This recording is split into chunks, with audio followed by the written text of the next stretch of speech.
Hey everyone, two-time back with some Spyral gameplay. This time I'm running my Danger Dark Grepher Spyral list, but as you might notice, I don't have any Dangers or Dark Warriors in my hand, or a Magician Souls, right? Every single one of my best starters is still in my deck, and that's not good, but I do have Jet Synchron, and that's kind of what I wanted to demonstrate, like how far you can go off a Jet Synchron, off some like otherwise bricky Spyral cards like Rescue Mission and Master Plan. I do have a Monster Reborn, which is obviously an incredibly good card here, but there are other cards that like get you a Reborn effect in the deck, lots of them really. So yeah, I'm going to have to, like, my only play here is Jet Synchron normal summon. So I'm going to show you how far you can get on just a Jet Synchron. And actually, my deck isn't as good as, like, a pure Spyral list that's just splashing Jet Synchron because I'm using the Danger package. I don't have Selene, I don't have a Secure Gardener, so it's harder for me to get into a Tri-Gate Wizard setup off a weaker combo. I'm running, like, Halka Firebacks or Auradon because that's a more powerful combo in other hands. So yeah, this is actually a slightly weaker than regular Jet Synchron opening in like a pure list. So I'm going to normal summon Jet, go into Linkuriboh. You never cut Linkuriboh, and this is the exact reason why. I actually get to activate Linkuriboh twice here to put cards like Jet and Quik Fix into the graveyard.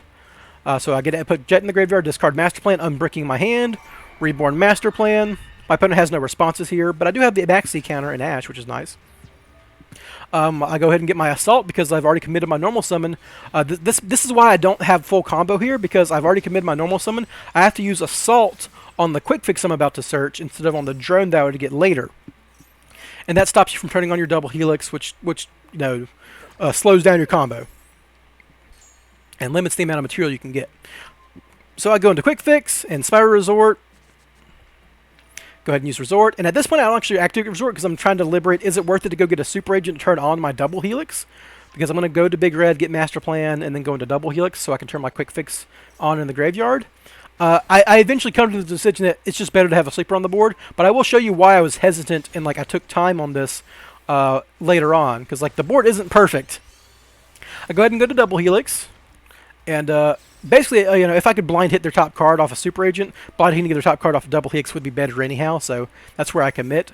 I discard Rescue Mission now that I have a Super Agent on board, chain it to Quik Fix, because I've only got one more mission to search with my Master Plan, so I might as well get an extra card draw off Quik Fix. I look at their top card. They're a 60-card deck, and I see a Grass's Greater on top. I called Monster. When your opponent has a 60-card deck, you can assume it's mostly monsters, because most of like the best Grass hits are monster cards. Though it does run a lot of spells, so it's a kind of a 50-50, I think. But yeah, so I called Monster, and I missed, and the best card in their deck is on top.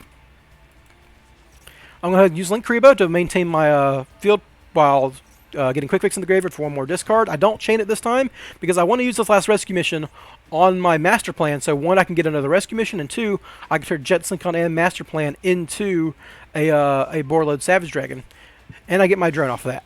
Drone's like a good follow-up card next turn because I'm not going to be able to get it on the field this turn. So I just use all my remaining material to go into Appaloosa because I have nothing else to do. Like, I don't have any other Link payoffs. Use Rescue Mission, get Master Plan, draw a card, or get a Rescue Mission off Master Plan. Nice little +1. And then I go into a Borreload Savage Dragon. It's good to have two Omni Negates across 2 turns. And the reason why I was so hesitant was I wasn't sure I was going to have enough Spyral names in the graveyard when it was all said and done. As you can see, I've only got Master Plan, Double Helix, and Big Red. And that actually means is if I drop Sleeper, I'm not going to have any main deck monsters left in my graveyard to pay the upkeep cost of Resort in my end phase. So once I drop my Sleeper here, I'm actually going to lose my Resort, which means I lose a card next turn. Like, I get one less draw, and I have less protection for my last Resort. So that is like a concern. But my opponent draws, and they're going to open up with Grass, which I obviously have to hit with my Ash here. Like, that's a no-brainer. There's not a better card in their deck to Ash. I think maybe they were trying to bait out a Borreload Savage Dragon because they didn't know I had Ash. But now here's a small mistake. I actually have to negate this with Borreload Savage Dragon because my opponent's going to get a card like Widow Anchor, or there's any other Sky Striker card has to get negated because like there's so many other options like Afterburners or whatever. And all this does is get, if I negated Engage, they would just have 2 spells in graveyard, which would make their other Sky Striker spells less likely to be relevant or less powerful. So I should have negated Engage, but I'm going to have to negate Widow Anchor anyhow because they're going to play it, forcing my only Omni.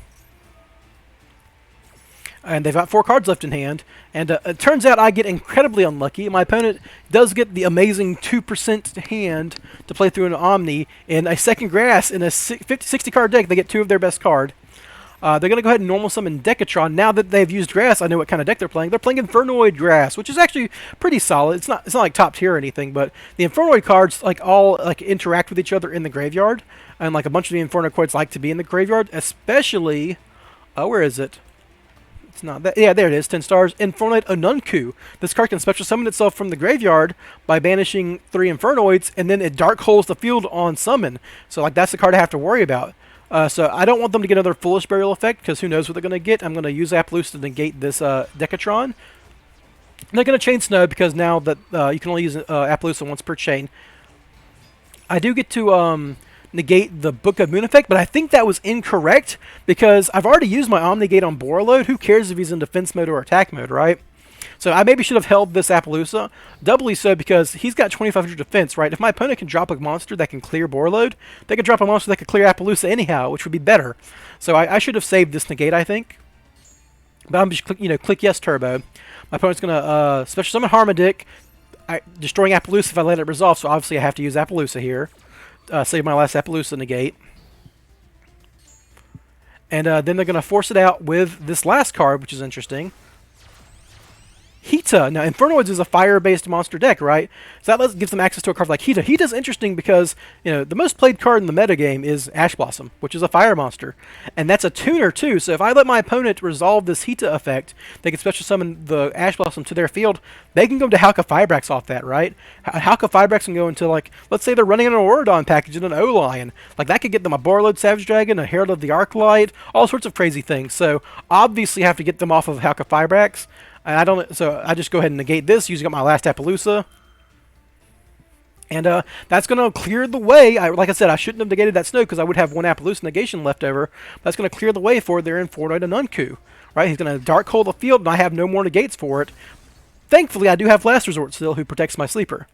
My opponent's going to use their Snow. Now, at this point, you start counting their Snow activations. They've only got 11 cards left in the graveyard, so that's only one Snow activation, right? You need 7 cards. So I'm just going to go ahead and pop their field to get them off any link plays. And so they're going to pass the turn. Last card in hand apparently doesn't do anything. And I draw one of the best cards I could have drawn in my deck, Magician's Souls. Maybe even the best. Because this just gets me into Access Code Talker. I'll show you how in a second. So I can special summon Souls. Bending Master Plan, which who cares. But as long as I can get a card in there to get Rescue Mission in the graveyard, I can now special summon Master Plan off that Rescue Mission. And that is Access Code Talker, because now that I've stacked the top of their deck with Drone, when I link these two off, just into any link 2 just to get Master Plan in the graveyard, I just go to a Phoenix because that's all I had left after using Barricade Borg earlier. I get to trigger Master Plan, get Resort and Agent. I can special summon Agent. Agent plus Phoenix plus Drone is 4 cards. Access Code Talker is 5,300 damage, plus Sleeper, 8,100 damage. They were OTK'd. And yeah, that's a Jet Synchron hand, everyone. You still put up 4 Appaloosa negates, a Borreload Savage Dragon Omni negate, and a Sleeper, though you do have to compromise some of your board state for it, like I didn't have a Resort left over. But there you go. I hope you guys enjoyed that. I thought that was a really interesting game, showing how Jet Synchron can kind of work as an underpowered but still useful starter in a deck that requires discard effects for master plans and rescue missions. Have a good one, anyone. If you see any other combo lines that I missed, because that was kind of a complicated turn for me, and I took a lot of time on it, please let me know in the comments. I'm fully aware I might not have played that optimally, especially with my negates. Have a good one.